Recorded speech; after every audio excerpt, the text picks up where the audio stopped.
કચ્છના પાટનગર ગણાતા ભુજ ખાતે ભુજિયો ડુંગર તેમજ રાજાશાહી સમયનો ઐતિહાસિક કિલ્લો આવેલો છે. ભુજનું નામ પણ ભુજિયા ડુંગર પરથી પડ્યા હોવાનું ઇતિહાસકારોનું માનવું છે. રાજાશાહી સમયમાં કચ્છ પર સતત આક્રમણ થતા હતા. મહારાવ ગોડજીએ ભુજના રક્ષણ માટે કિલ્લો બનાવવાનું શરૂ કર્યું હતું. આ કિલ્લાનું અધૂરું કામ મહારાજા દેસડજીએ પૂરું કર્યું હતું. બરાબર તે સમયે અમદાવાદ મહારાજા શેર બુલંદ ખાને 50,000ના લશ્કર સાથે ભુજ ઉપર ચડાઈ કરી હતી, જેમાં નાગાબાવાની જમાતનો યુદ્ધમાં સહયોગ મળ્યો હતો. આ યુદ્ધમાં શેર બુલંદ ખાનને હરાવ્યો. યુદ્ધમાં કચ્છનો વિજય થયો હતો.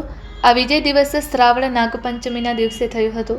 આ દિવસે મહારાજા દેસડજી શાહી સવારી લઈને ભુજિયા ડુંગર આવ્યા હતા. ભુજંગ દેવ અને ખેતરપાળ દાદાની પૂજા કરી હતી. ત્યારથી આ દિવસની ઉજવણી કરવામાં આવે છે. રાજાશાહી સમયથી ચાલી રહેલી પરંપરા આજે પણ યથાવત રહી છે. મહારાજા સમયમાં ભુજના દરબાર ગઢમાંથી ભવ્ય શોભાયાત્રા નીકળતી અને ભુજિયા ડુંગર પર જતી હતી. આ પરંપરા મુજબ આજે ભુજના દરબાર ગઢમાં કુંવર ઇન્દ્રજીતસિંહ જાડેજાના હસ્તે પૂજન વિધિ કરવામાં આવી હતી.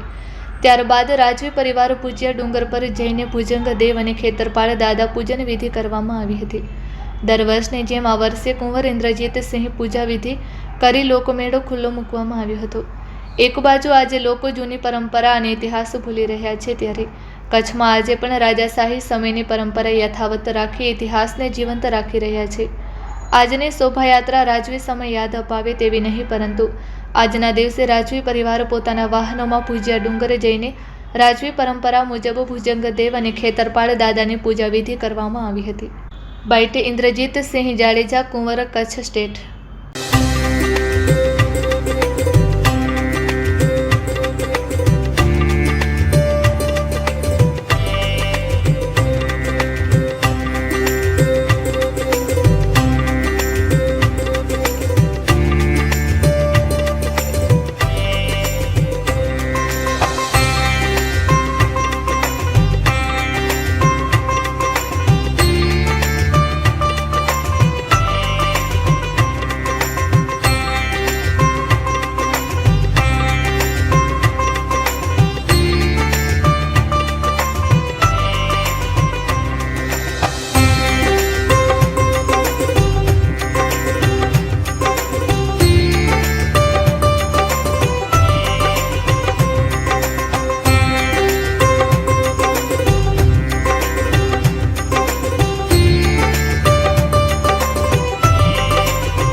આજે શ્રાવણ માસની સર્વને શુભેચ્છા અને ખાસ કરીને નાગપંચમીના દિવસે સર્વે નગરજનોને ખૂબ ખૂબ શુભેચ્છા.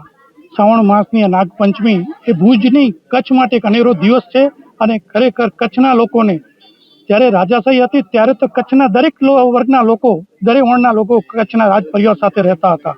પણ આજે પણ હું આપને કહીશ કે જ્યારે કચ્છ ઉપર જ્યારે લડાઈ થઈ ત્યારે કચ્છના દરેક વર્ણના લોકો અને ખાસ કરીને જે હિંગલાજ પીરસવા નાગાબાવાની આખી જમાત જાતી હતી એ પણ આ યુદ્ધમાં શાહ બુલંદ ખાન સામે લડ્યા હતા. અને આ જે દિવસે આ વિજય થયો તે દિવસે નાગપંચમી હતી અને ત્યારથી આ ઉજવાય છે.